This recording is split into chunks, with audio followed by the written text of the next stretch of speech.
Alright y'all, today on Benton Homestead we're going to be splitting some of our honeybee colonies.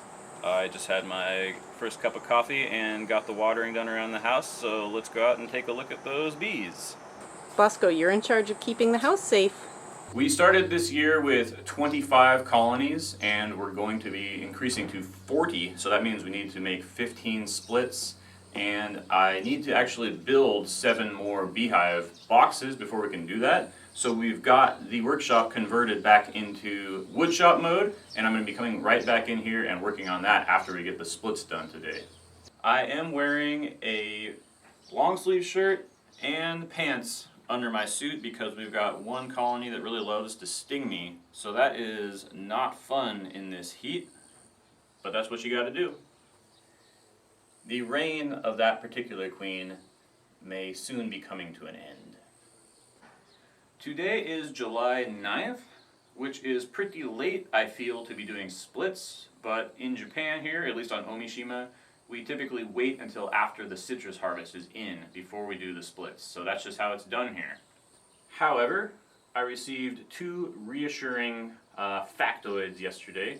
The first was that as I was out here prepping these boxes, Tanaka-san, our neighboring beekeeper, walked by, and I told him I was doing splits. And he said, "Oh yeah, I'm just getting to them little by little. It's so hot out." So again, people are still doing splits here on Ōmishima, professional beekeepers that is.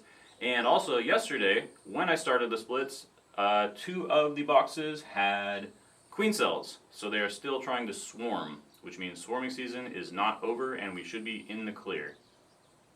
Just to give you a little taste of things to come, after swarm season comes hornet season. So each new hive is also going to be getting a brand new hornet trap. Well, grass is getting a little long. We have some apiary maintenance to do here.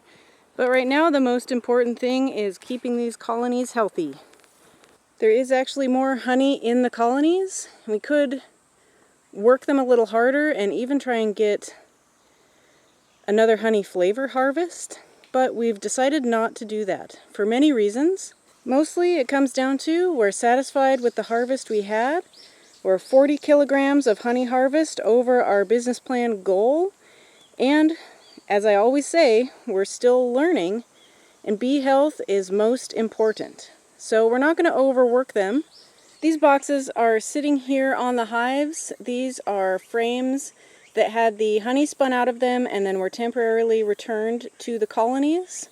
They're not going to be used during the splits, so Evan has set them here so the honeybees can go in and clean out every little teeny tiny drop of honey left on the frames. Today we're going to be splitting hives 5, 4, 3, and 2 in that order, and we're going to try to get 2 splits out of hive number 2. These are the 5 boxes the splits will be going into. You can see they're taped up for transport as they will be going to our other bee yard, which is far enough away that the honeybees won't just try to return to their old colony. Hive number 5 is one of my faves. Very nice colony.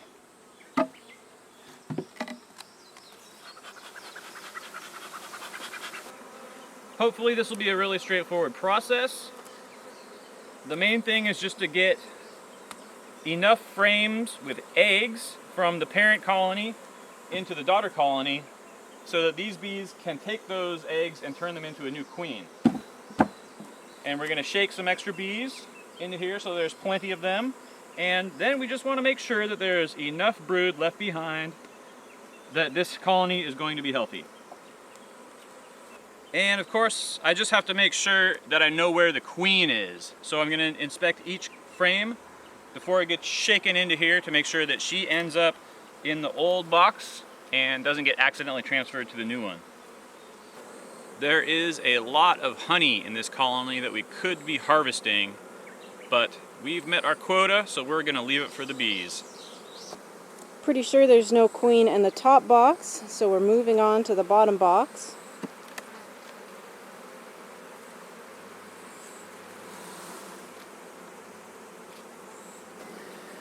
Here is a nice frame of brood that is going to form the foundation of our new colony. I'm going to shake all these bees off to check for eggs, but either way, this is going in there. These are the worker bees we've shaken off so far into the new box. And here's the box full with 5 frames of brood, 2 frames of honey, which also had some brood, and lots of worker ladybees. Now we're just double checking that the queen is still in this colony.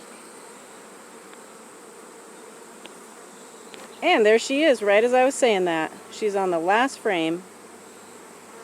Hello. Now that we know where the queen is, Evan's giving them a few more worker bees.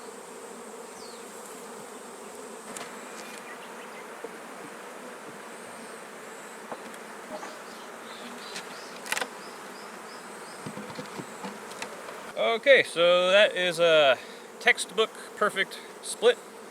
Got plenty of brood and plenty of food, and now we just wait to see if they make a new queen. So we're going to repeat that 4 more times today.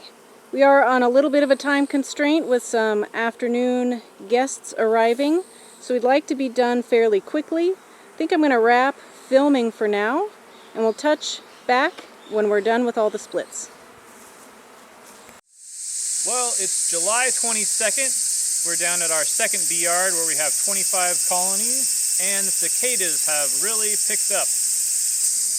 I just completed my first post-split inspection, and everybody looks like they're healthy. A couple of the colonies were missing queens, so I did have to transfer a few queen cells into those colonies, but I had plenty to spare, so that was no problem.